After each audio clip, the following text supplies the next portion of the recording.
கர்த்தரும் இரட்சகருமாகிய இயேசு கிறிஸ்துவின் இனிய நாமத்தினாலே உங்கள் அனைவருக்கும் என் அன்பின் வாழ்த்துக்கள். இந்த புதிய நாளை காண செய்த தேவனுக்கு கொடாகொடி ஸ்தோத்திரம் உண்டாவதாக. கர்த்தருடைய கிருபை உங்கள் அனைவரையும் சூழ்ந்து கொள்வதாக. இஸ்ரவேல் ஜனங்கள் ஏசாயாவின் நாட்களில் சிறைப்பட்டு இருந்த போது உங்களையும் என்னையும் போல்தான் அவர்களும் புலம்பினார்கள். அவர்கள் புலம்பியதை ஆண்டவர் ஏசாயா 49 அதிகாரத்தில் எழுதி வைத்திருக்கிறார். அதில் ஆண்டவர் எங்களை மறந்து விட்டாரோ, ஆண்டவர் எங்களை நினைக்காமல் போய்விட்டாரோ, ஆண்டவர் எங்களை கைவிட்டு விட்டாரோ என்று புலம்பிக் கொண்டிருந்த போது தீர்க்கதரிசியாகிய ஏசாயா மூலம் தீர்க்க தரிசன வார்த்தைகளை பேசினார் ஆண்டவர்.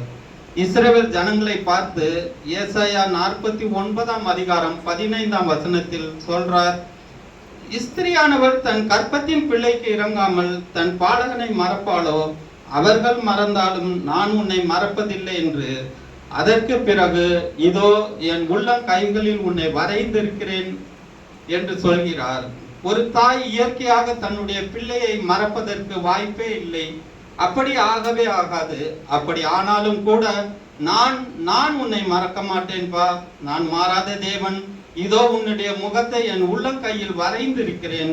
எப்பொழுதெல்லாம் என் உள்ளங்கையை பார்க்கும்போது உன்னை பார்க்கிறேன், உன் சூழ்நிலையை பார்க்கிறேன், நீ எங்கு இருக்கிறாய் என்று அறிவேன் என்று தேவன் நமக்கு ஞாபகப்படுத்துகிறார்.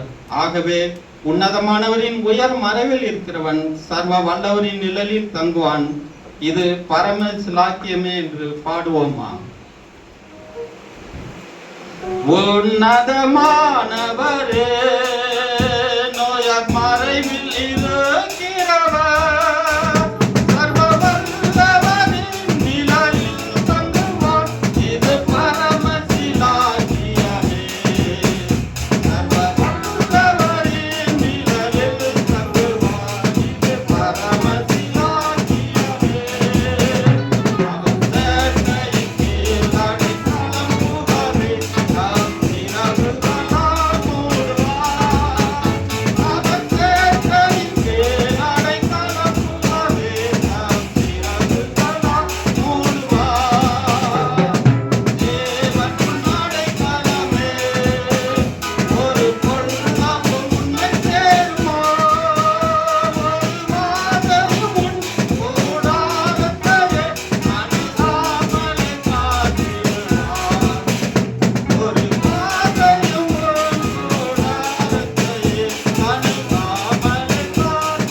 தங்கள் கிருபையை போக்கடிக்கிறார்கள். வலது கைக்கும் இடது கைக்கும் வித்தியாசம் தெரியாத 144,000 பேர் கொண்ட நினிவே பட்டணத்திற்காக பரிதவித்த ஆண்டவரே, எங்களுடைய சென்னை பட்டணத்தின் ஜனங்களை ரட்சியும். We rededicate our lives to you, Lord. சுவிசேஷம் அறிவிப்பது என் மேல் விழுந்த கடமை என்று பவுல் சொல்லி இருக்கிறாரே. எங்கள் கடமையை சரிவர செய்ய உம்முடைய ஞானத்தை எங்களுக்கு தாரும். Bless them, Lord, in Jesus' name. Thank you.